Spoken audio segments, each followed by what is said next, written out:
Okay guys, so following in from my list of top 10 Dragons figures from last week, in the top 5 now, and this is going to be my number 5.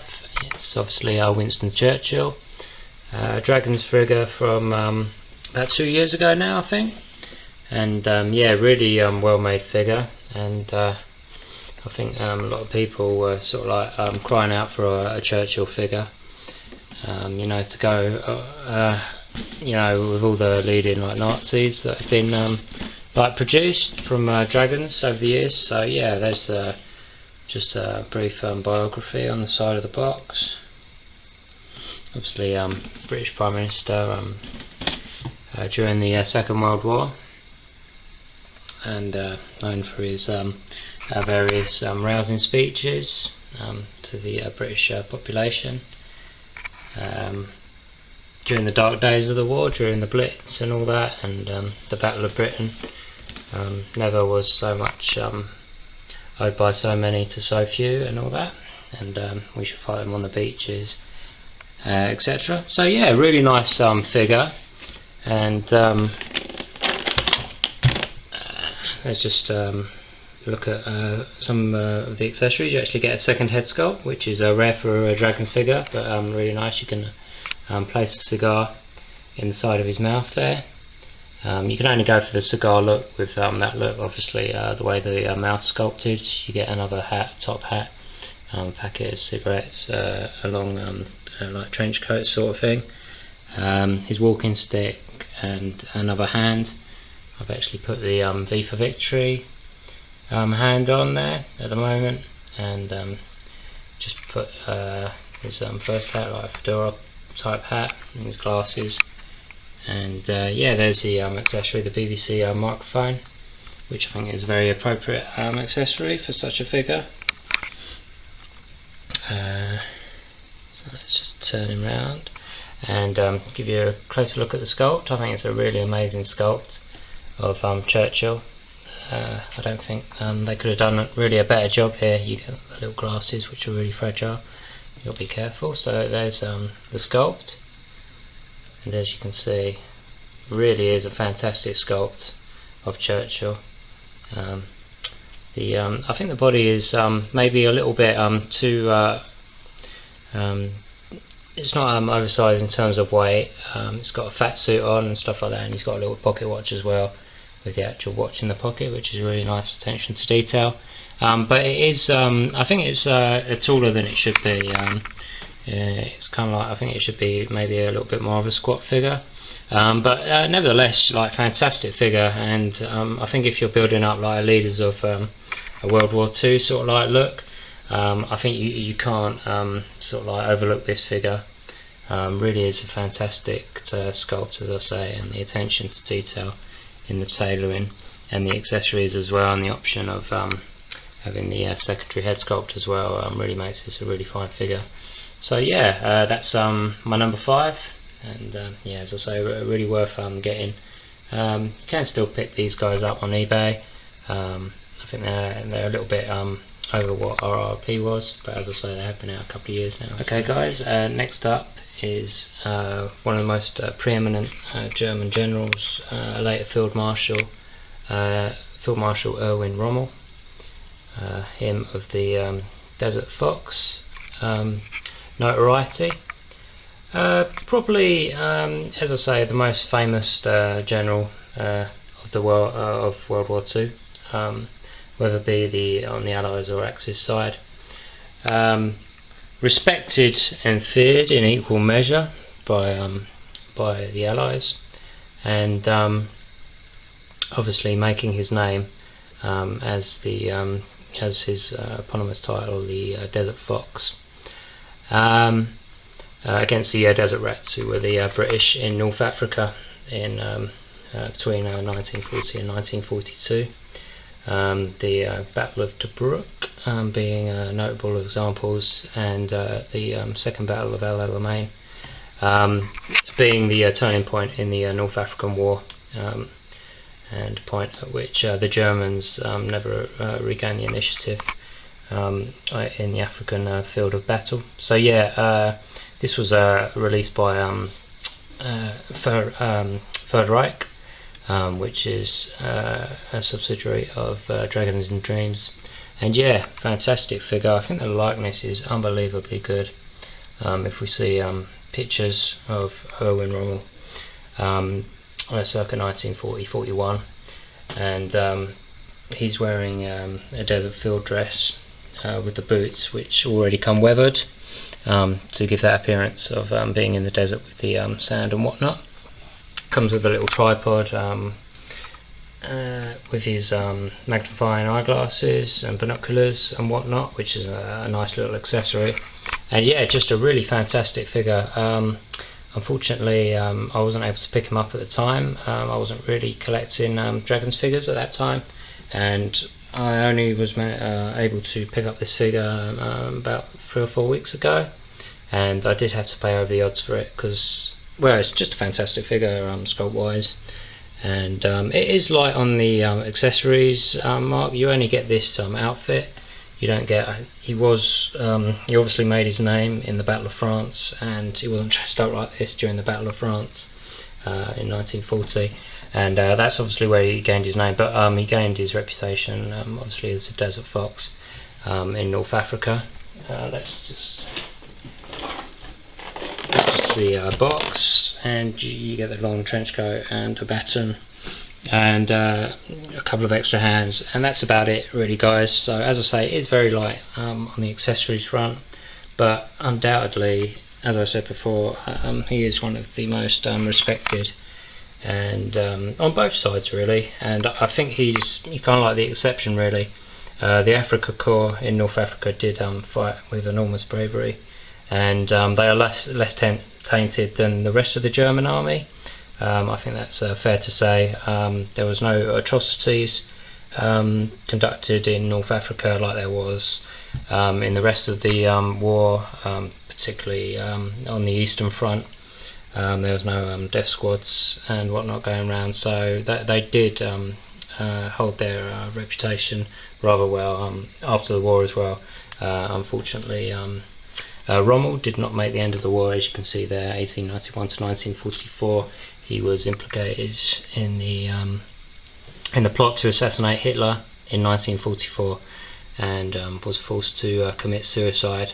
So a bit of an ignominious end to, in my opinion, a great general and a great man as well. I don't think he is implicated in any of the atrocities that went on during the war. He was an apolitical soldier. He was totally just a military man, and was in no way implicated in the mass murdering of civilians or anything like that. And I'm sure as the facts came out during the end of the war, that's when he started to turn against Hitler, when the realisation that he'd been serving a false god, I suppose, came apparent to him. So yeah, fantastic figure, fantastic sculpt, just a bit light in the accessories front. Would have liked like maybe like a regular German tunic from when he was the general in North Africa. But yeah, fantastic figure. And, okay guys, next up, my number 3 is the notorious Heinrich Himmler, head of the SS and mastermind of the Holocaust and the final solution, present at the I want to say conference of 1942, which drew out plans for the final solution. Yeah, one bad bugger, I would have suggested. He was caught shortly after the war, trying to disguise himself as a regular German soldier, but obviously people saw through the disguise straight away, and he was identified as Heinrich Himmler, whereupon he bit down on a case of cyanide and shortly thereafter died. So yeah, this guy though, this figure is fantastic, really fantastically made.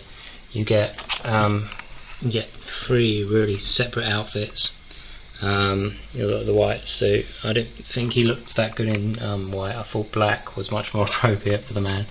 You get the long trench coat as well, and the grey tunic, and the Stormtrooper's helmet, and another cap with the totem cap. But I've gone for this look, kind of like the ceremonial black SS look, more prevalent with the SS prior to the outbreak of war. Obviously it wasn't a field uniform, the black wouldn't have been that well camouflaged obviously, but yeah, so this is the uniform that you'll see during the Nuremberg rallies and whatnot, and at various times Himmler was considered only second in command in the Nazi hierarchy to Hitler, obviously. And there's just a look at the sculpt. Really good likeness of Himmler, and as I say, the antithesis of what a man like Erwin Rommel was.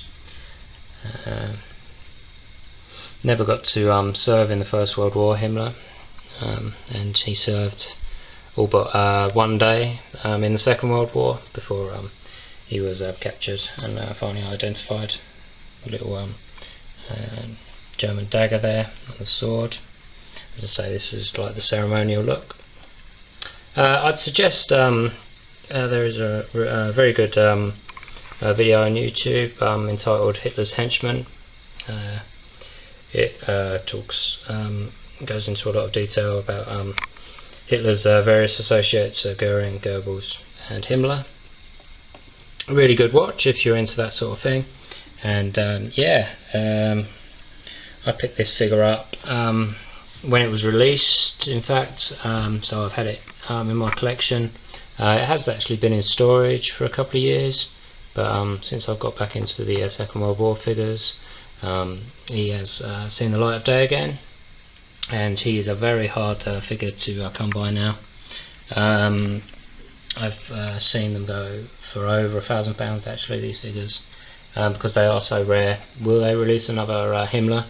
It's up for debate, but this, as I say, it's just such a fantastically made figure of quite a grotesque individual, it has to be said.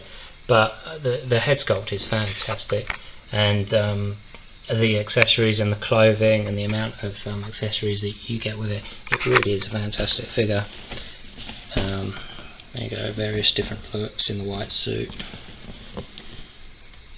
On the background, and a brief bio of Himmler. So yeah, for those reasons, he gets my number 3 spot. So yeah, as I say, you will have to pay a lot of money to get hold of this figure now, which is a shame because it is such a great figure. But you know, just supply and demand, obviously. So yeah, my number 3 is... Okay guys, next up is a Second World War figure from Dragons, the Major Richard Operation Market Garden figure. Obviously based on Damien Lewis from the TV miniseries Band of Brothers, an epic Second World War figure that followed a regiment of the 101st Airborne Division from I think it was from Normandy to the last days of the Second World War, and I remember watching it at the time, and like I was really hooked on it. I think it was a 10-part series made about 15-16 years ago, about the year 2000. Came out shortly after Saving Private Ryan, and yeah, it was a really fantastic series anyway. Really showed you know, the war in its truest sense, I suppose, and as I say, it's a 10-part series, and yeah, really worth checking out if you can, guys, or maybe getting the DVD set. And yeah, so there's just the paratrooper version set up now. You know, you can't find another head sculpt of this guy, unfortunately, online, so I've just got a generic head sculpt. if anyone knows their actors, you might be able to identify it as a Christian Bale head sculpt that I had lying around. So he's just standing in at the moment for a generic German, and as you can see, the amount of kit that's on the guy, not too easy to set this guy up with all his kit and all that. Is a really fiddly job, but yeah, if you just have some patience and some time. Got the Mae West, the life jacket on, the little torch, his helmet with the first aid kit. The little patch actually came off, but I've just got to reattach that. It's actually in the box there, so I haven't got around to doing that yet. His parachute on the back, obviously. A little shovel for digging in. The rifle and the rifle protector he's carrying on his side. Like a toolkit and his secondary chute. And there's just the Colonel's outfit, I guess, that I've got Daniel Lewis wearing at the moment. I think it's a really great likeness actually of Damien Lewis. I think in person it really it's a really fantastic sculpt actually. I think it really does capture his likeness remarkably well. It's got the medals up there. I think this guy comes so high on my list as well. Other than it being like a fantastic figure with great accessories and fantastic likeness to the actual actor, is that I was able to pick this up for a ridiculously low price on an eBay auction.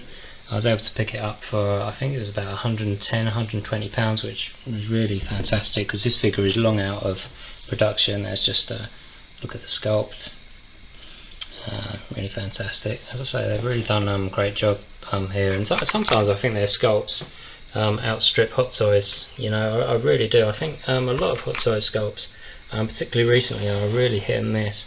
But Dragon sculpts of like their German field marshals or generals or whatever are really top notch, and this is no exception. So let's just look at the back.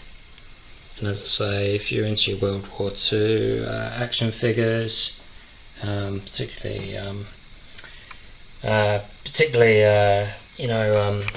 high-end stuff and things like that, then this is a must-get. And yeah, I was so lucky to pick it up in an auction for that sort of price. I think it was 110, I think it was 125 when shipping was added. I got it from a seller in Italy, and yeah, I was over the moon that I could pick this guy up for such a reasonable price. I've seen it for like going for £300, this guy.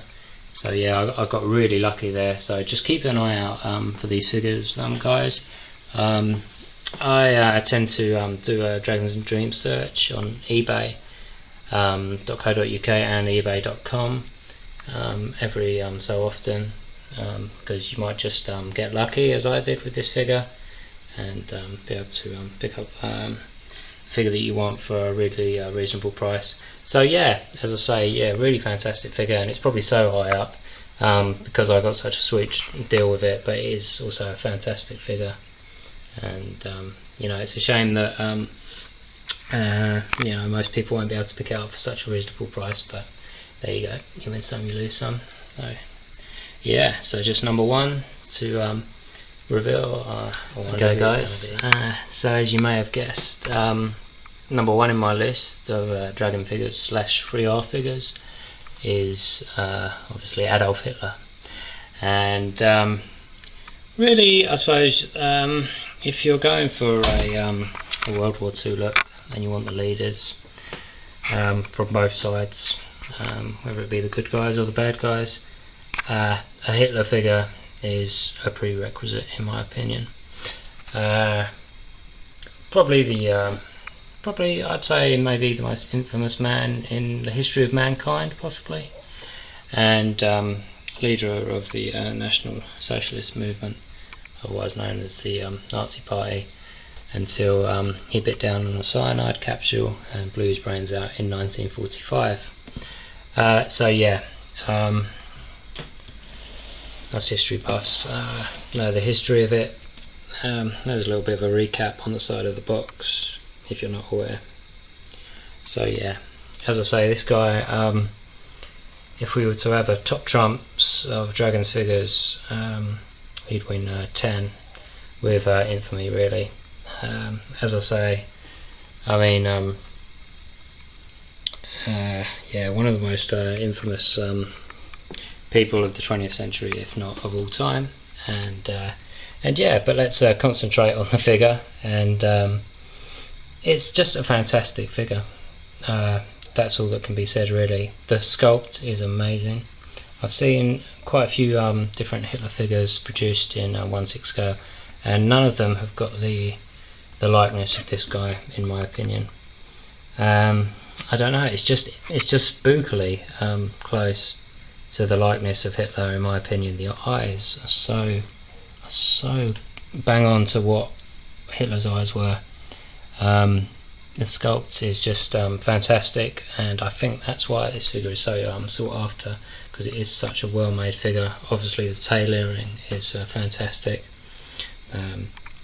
He's just in his grey fatigues there, which he wore from time to time. He wore sort of like numerous different outfits. Obviously, the green jacket obviously is one that he was seen wearing quite a lot. But this is the look that I've chosen to go for. You also get the white jacket look. I did have him posed like this with black trousers for a time, but I just thought this looked a lot better. So yeah, as I say, the sculpt is the real winner here. He's standing in front of really great accessory, which is the podium. I think it's loosely based on the podium that was used during the Nuremberg rallies, and yeah, wooden design, really well made, and really does. You get the swastika flag to just attach on front. I've got just a few bits of blue tack holding it there. So really, not a lot more can be said about this figure, other than if you do. I think a new company, I can't remember the name of it now, has released another Hitler figure. Obviously it's a touchy subject and all that. I can't remember the name of the company off the top of my head, unfortunately, but that likeness is also really well done. I don't know if it's to this standard really, and this figure as well, I think it came out, I actually bought it when it was new, so I didn't have to pay a crazy price for it. But I mean, if you want one now, you're looking at kind of like well over £500, I think, if this figure does come up, because of the touchy subject matter and all that. As I say, I mean, I'm no National Socialist. I'm just really into my action figures, World War II history, and yeah, I know that this is a really fantastic figure and one that I wouldn't let go of, and I think that's why they've gone so much up in price. Because a lot of people who do buy them, they simply do just hang on to them. They don't buy them for an investment or anything like that. They buy them to put them into a collection, which I think is right and whatnot. I mean, it's your money, so you can do what you like with them. Let's just look at the box. A few of the accessories just chucked back in there, which I shouldn't have done really. But yeah, fantastic figure, and as I say, no World War II high-end 1/6 collection is complete without a Hitler figure. As I say, Dragons has not released a Hitler figure since this one, and they did release another figure of a younger Hitler.